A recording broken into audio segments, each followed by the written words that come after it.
In just 4 days, a complete ship was built, one that would forever change the way manufacturing worked across the world. And what happened next defied everything experts believed to be impossible. November 12, 1942, Richmond, California. A massive cargo ship, 440 feet long and weighing nearly 29,000 metric tons, was ready to slide into San Francisco Bay. This vessel, belonging to the class known as Liberty ships, large freighters designed to carry supplies during the war, had been assembled in just 4 days, 15 hours, and 29 minutes. In traditional shipyards, places where ships had been built for centuries, master builders required 6 to 8 months to complete vessels of similar size. Yet here stood a fully functional ship, ready to sail. More than 1,000 workers stepped back from the hull of the Robert Peary, named after a famous Arctic explorer.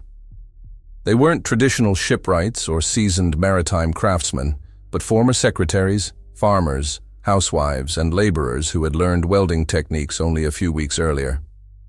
A crowd of officials, journalists, and rival shipyard owners had gathered to witness a moment that would trigger a profound transformation in industrial production. A systematic revolution born from American manufacturing innovation that would echo for decades.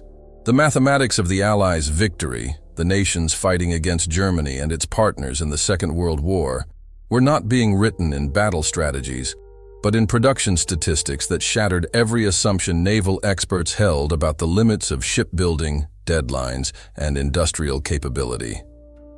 The transformation had begun on December 27, 1940, when Henry Kaiser, an American construction entrepreneur, signed his first contract to build ships. The man had never built a ship, never run a shipyard, and had spent his career moving earth and pouring concrete for massive dam projects in the western United States. Yet here he was, a 58-year-old construction magnate who had just promised the U.S. Maritime Commission, the government agency overseeing ship construction, that he would build 30 cargo ships for the British government within 2 years. Traditional shipbuilders dismissed him as a naive opportunist. Todd Bath Iron Works, one of America's oldest shipyards, reluctantly agreed to partner with Kaiser on the project, assuming its experience would make up for his ignorance. What none of them understood was that Kaiser's lack of experience in shipbuilding would become his greatest advantage. Among the observers was William Francis Gibbs, America's most respected naval architect, whose firm had created the Liberty ship blueprints based on British designs. He had designed more ships than Kaiser had probably ever seen in his life. The journey from skepticism to revolution began in the planning offices of Todd's New York shipyards.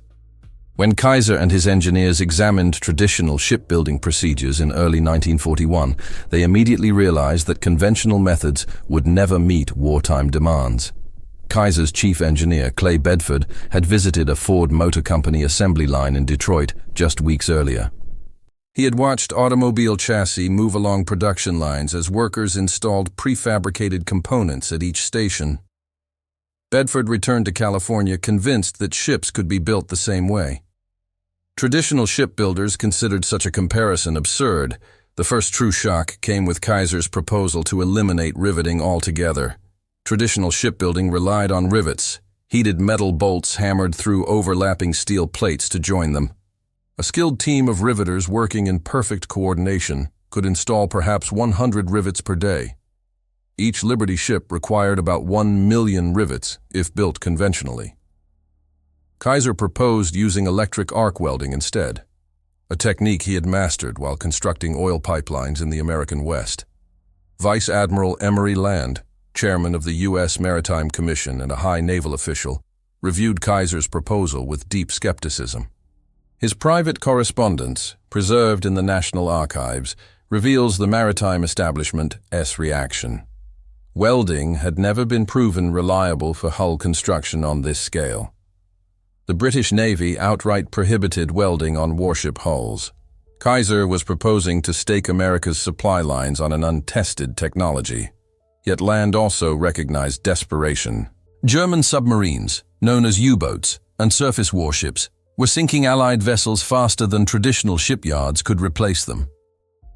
In 1941 alone, Approximately 3,600,000 tons of Allied shipping went to the ocean floor for various reasons. Britain was literally starving from lack of supplies.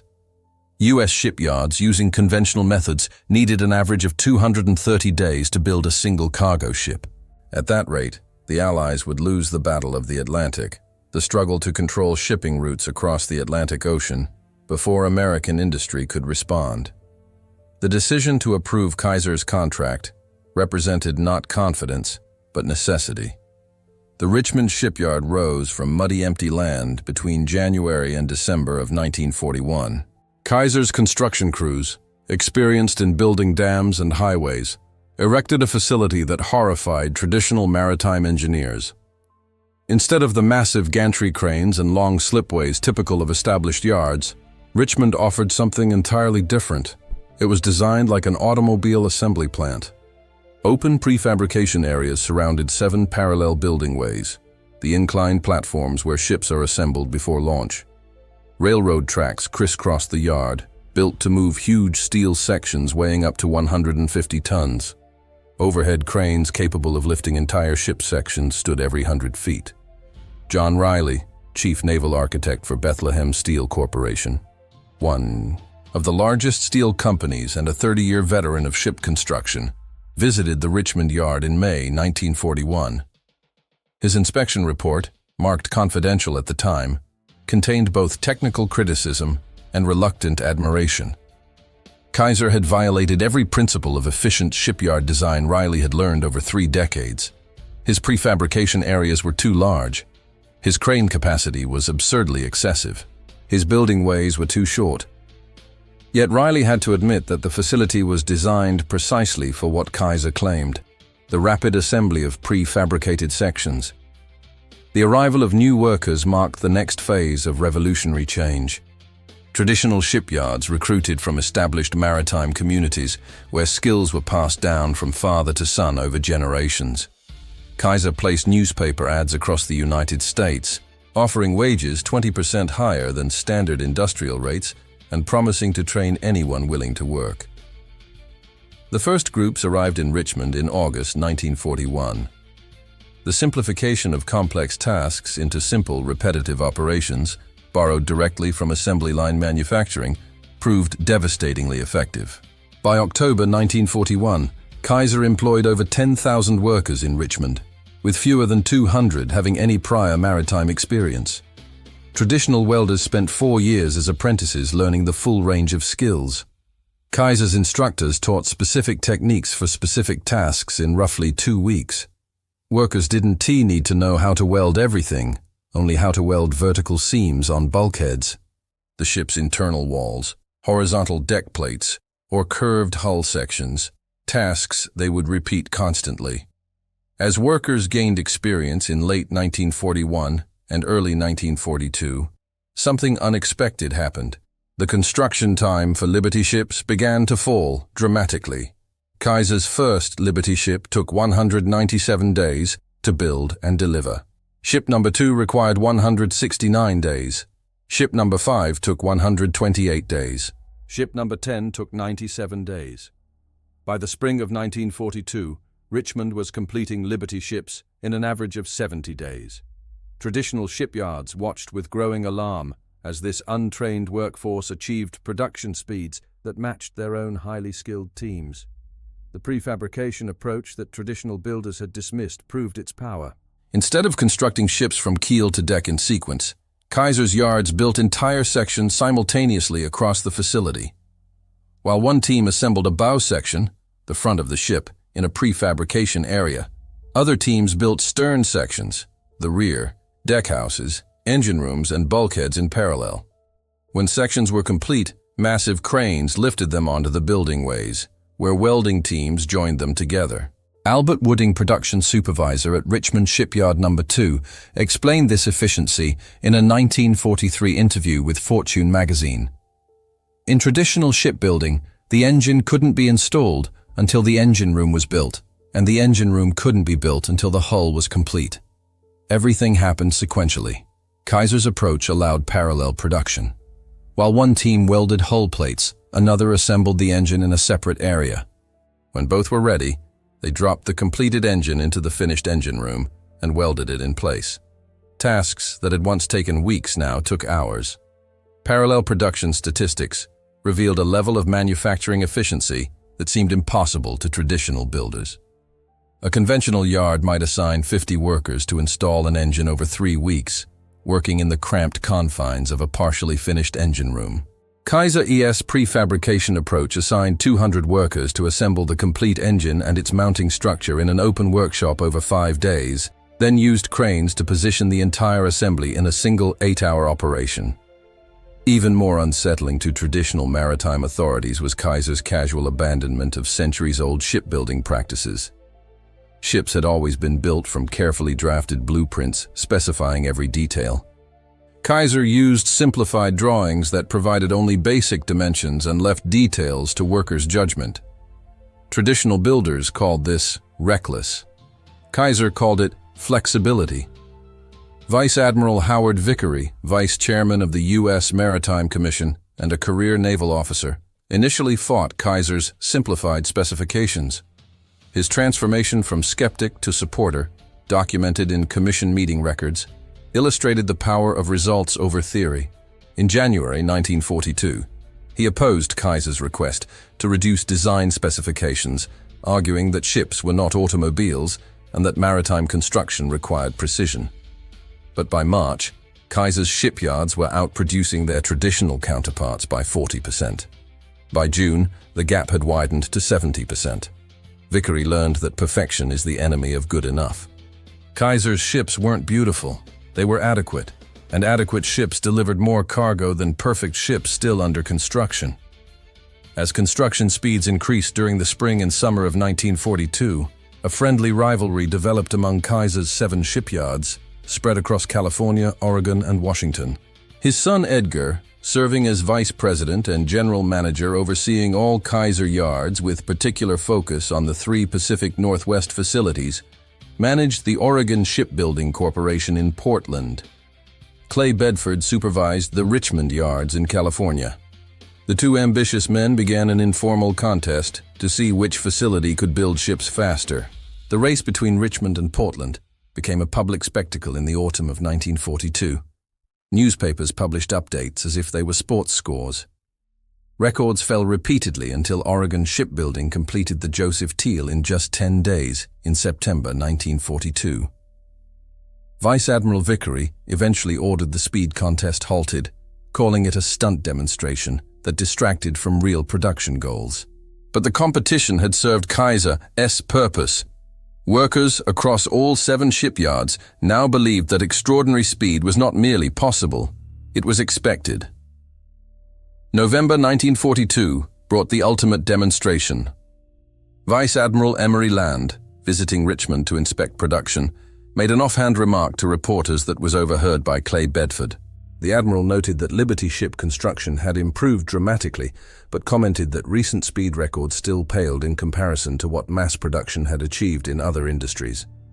Bedford took the remark as a challenge.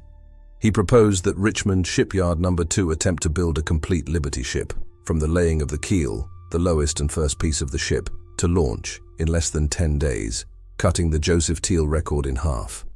Land, skeptical but intrigued, authorized the attempt on the condition that it would not disrupt regular production schedules. Bedford selected hull number 47 at yard number 2 for the record attempt. The ship would be named Robert Peary in honor of the Arctic explorer. Beginning Sunday, November 8th at 1 minute past midnight, more than 1,000 workers operating in carefully coordinated shifts would attempt something unprecedented in maritime history. The prefabrication strategy reached its ultimate expression during the construction of the Peary. Every major component had been built, inspected, and prepared before the keel ever touched the building ways. The bow section, comprising more than 50 individual pieces, had been fully welded and fitted with anchor hardware, chain compartments, and forward crew quarters before assembly even began.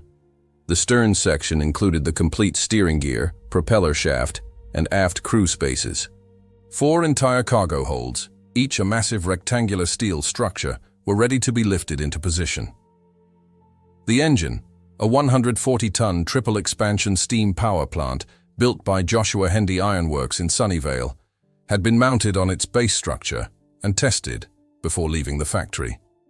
Where conventional shipyards built from keel to deck over many months, Kaiser's shipyards assembled an almost complete ship from prefabricated sections in a matter of days.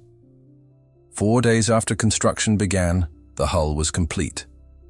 The engine was installed, deck houses positioned, cargo holds secured, and steering equipment mounted.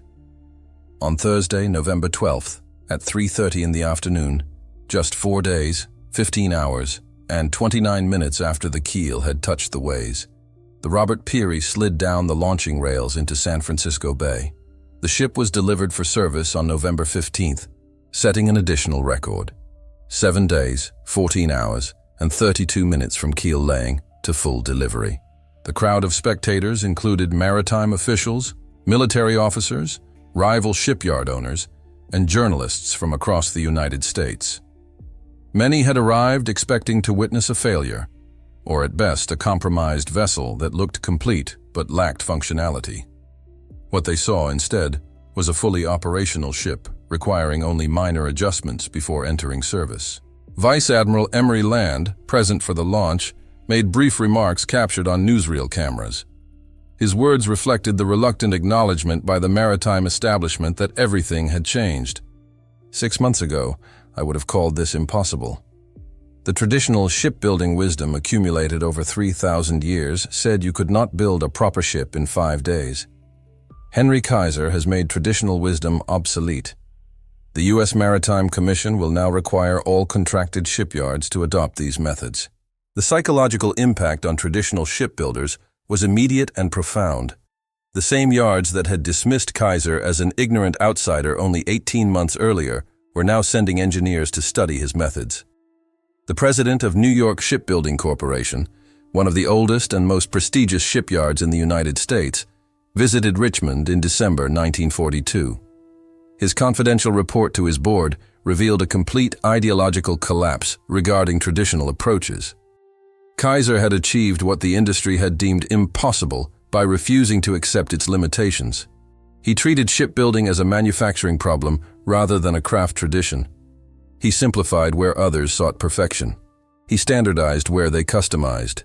He trained masses of unskilled workers where others cultivated generational expertise. The result was ships built in 1/10 the time at 2/3 the cost. They would have to adopt his methods or accept irrelevance. By early 1943, Kaiser's influence had transformed American maritime production. 18 shipyards across the country were building Liberty ships using prefabrication and welding. The average construction time had dropped from 230 days to just 42 days by mid-1943. The United States was launching 3 Liberty ships per day, more tonnage than German submarines could sink. But perhaps the most devastating challenge to traditional maritime authority came from the quality of Kaiser's workforce. The tens of thousands of women, minorities, and untrained laborers who had built these ships represented a direct rebuke of the old guild system that had dominated shipbuilding for centuries. At the peak of production in 1944, Kaiser's 7 shipyards employed approximately 196,000 workers. Of these, more than 40,000 were women, a remarkable percentage of the industrial workforce. By mid-1944, women made up 27% of Richmond's production labor force. Kaiser's 3 Pacific Northwest yards employed over 31,000 women by 1944.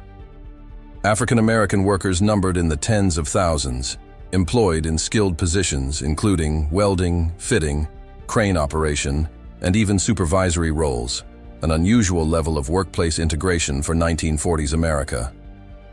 The democratization of skilled labor that Kaiser fostered carried implications far beyond wartime production.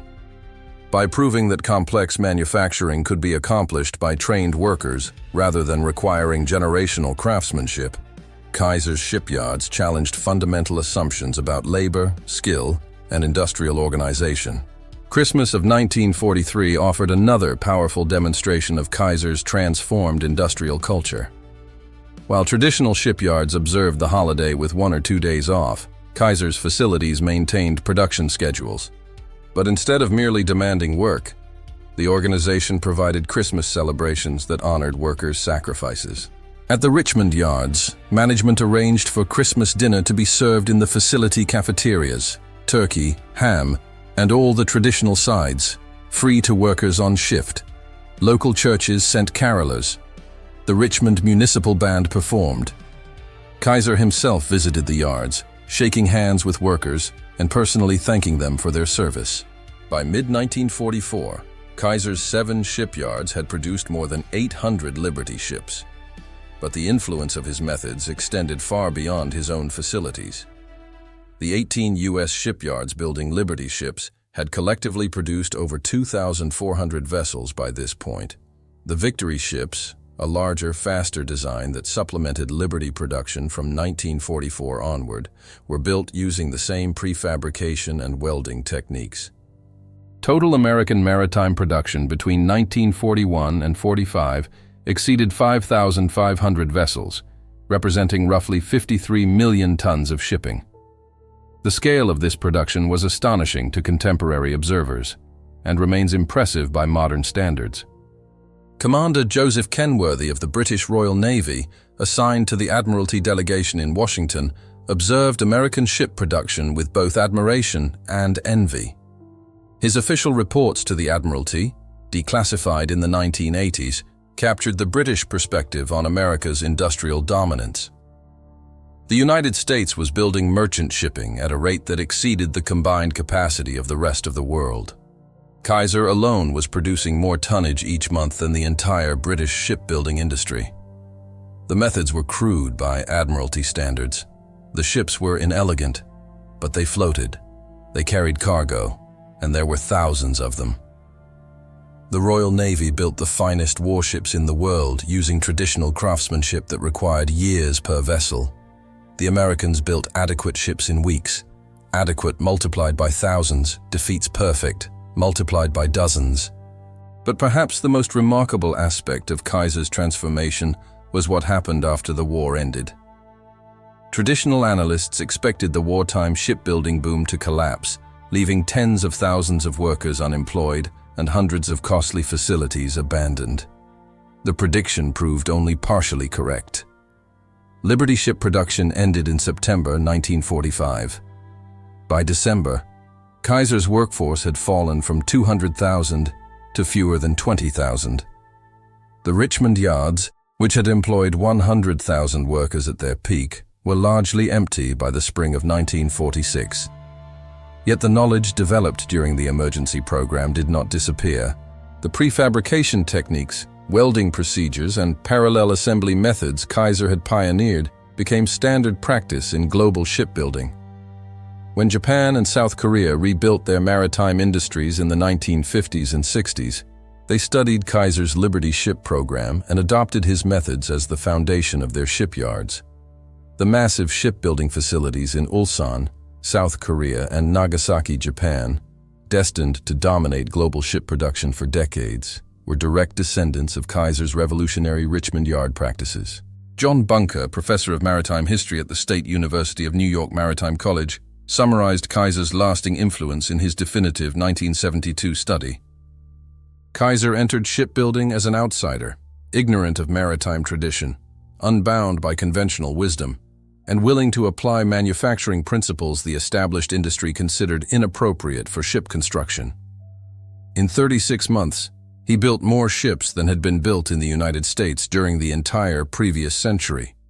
More importantly, he fundamentally changed how ships would be built around the world for the rest of the 20th century. Modular construction, prefabrication, and welded assembly, all pioneered by Kaiser, are now universal standards. Every modern shipyard, whether building container vessels in Korea, tankers in Japan, or cruise ships in Europe, uses methods derived from Kaiser's Liberty ship program. The magnitude of Kaiser's achievement can be measured in statistics that reveal both the scale of the program and its extraordinary success. Production data show 2,710 Liberty ships built across 18 American shipyards between 1941 and 45, an average of 1.8 ships per day at peak output. Kaiser's 7 shipyards alone produced 1,490 ships, comprising 27% of all wartime merchant tonnage built under U.S. maritime commission contracts. Construction time fell from an average of 230 days for the early Liberty ships in 1941 to just 42 days by 1943, with the record holder Robert Peary requiring only 4 days and 15 hours from keel laying to launch. Labor efficiency improved dramatically as workers gained experience. The first Liberty ships required approximately 1,100,000 man-hours to complete. By 1943, the average had fallen to about 486,000 man-hours per ship. Kaiser's most efficient yards, Richmond numbers 2 and 3, achieved completion in as few as 350,000 man-hours by operating 24-hour production schedules in 3 shifts and maximizing prefabrication. Cost efficiency matched schedule improvements.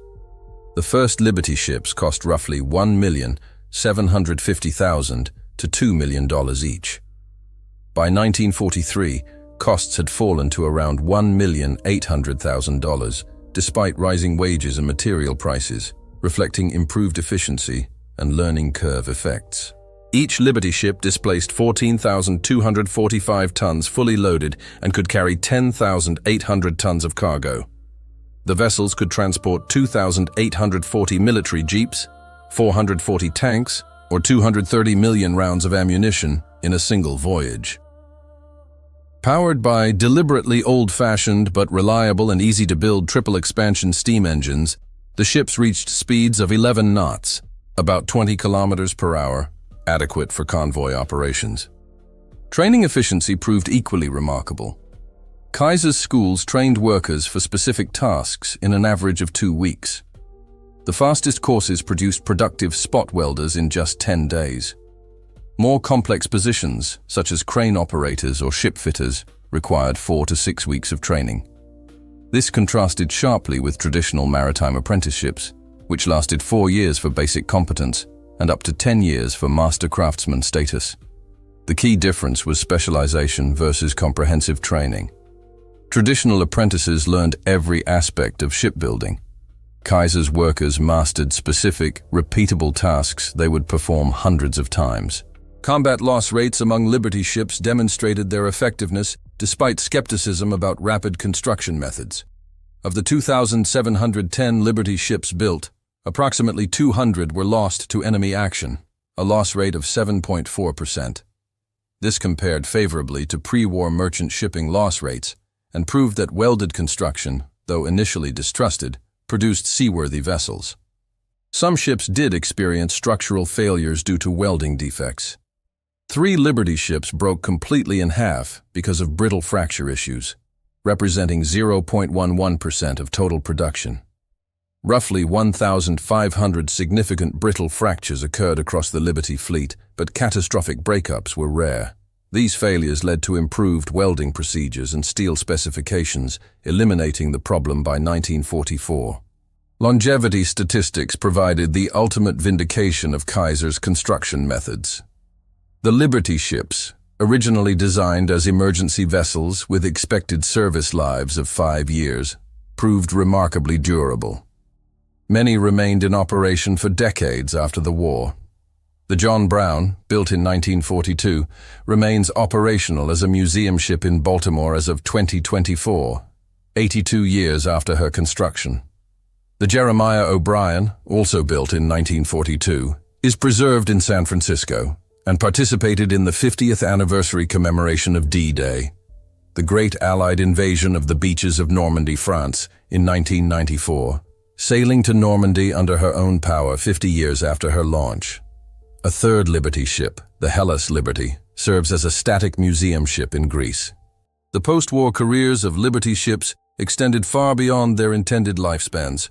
Of the approximately 2,510 Liberty ships that survived the war, around 835 remained in commercial service during the 1960s.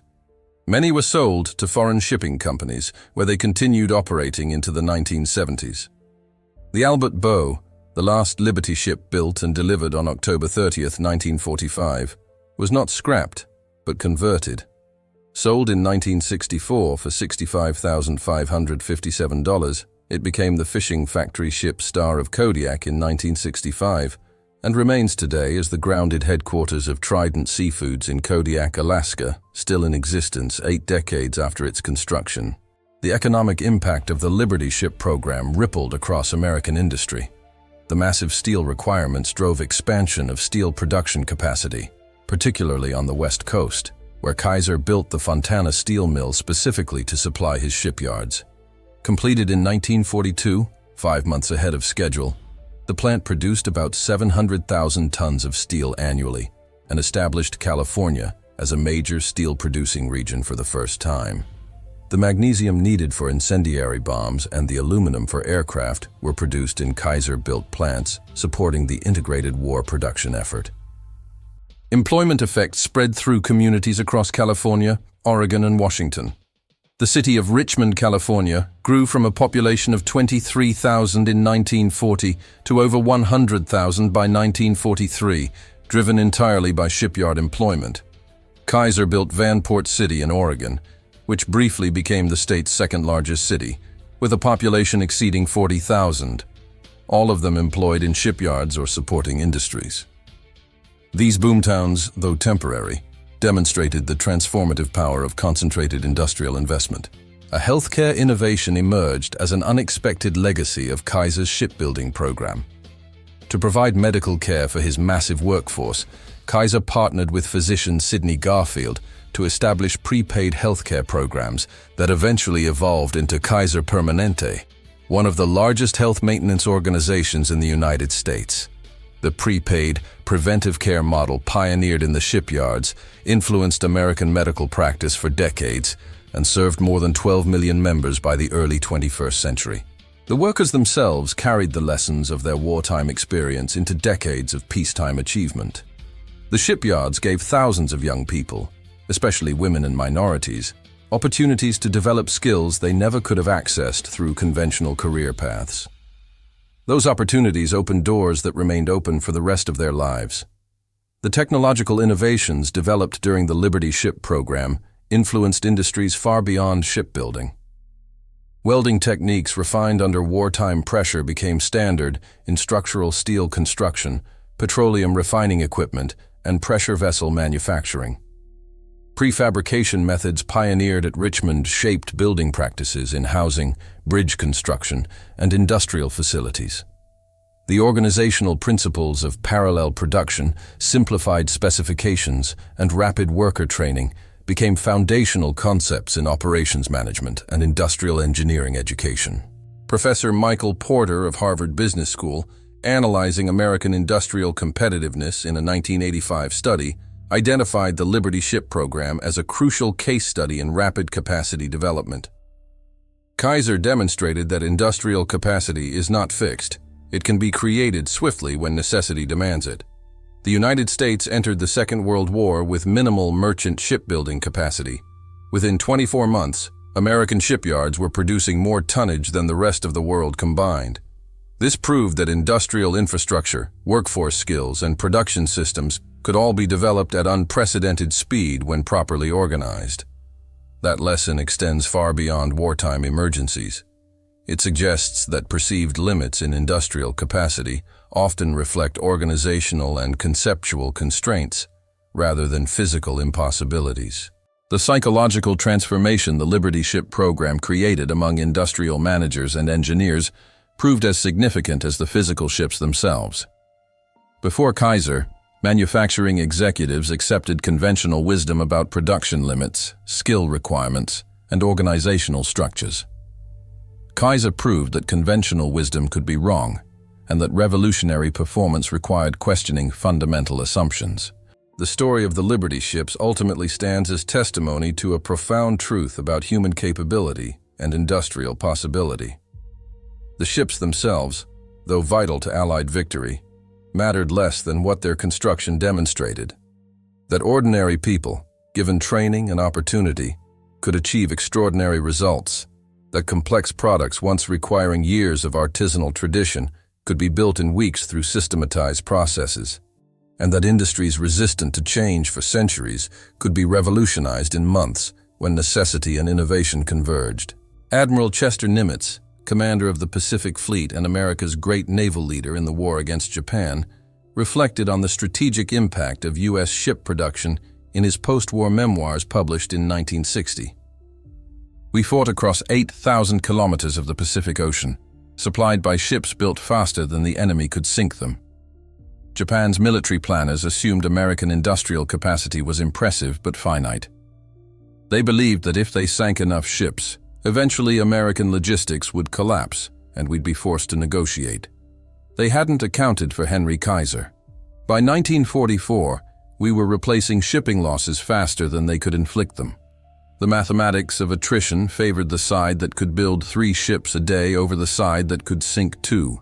Industrial capacity, not martial valor, determined the outcome. The Pacific War was won as much in the shipyards of Richmond, Portland, and Baltimore as on the beaches of Iwo Jima and Okinawa. In the end, Henry Kaiser's greatest achievement was not the 1,490 ships his yards produced, but the transformation of what industries believed was possible. The Robert Peary, built in less than 5 days, stood as tangible proof that tradition did not equal truth, that conventional wisdom could be questioned, and that revolutionary improvement required revolutionary approaches.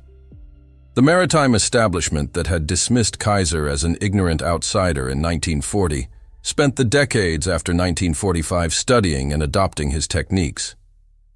The young workers who learned to weld, fit, and fabricate carried those skills, and the confidence that came with them, into peacetime careers that helped rebuild America's post-war economy.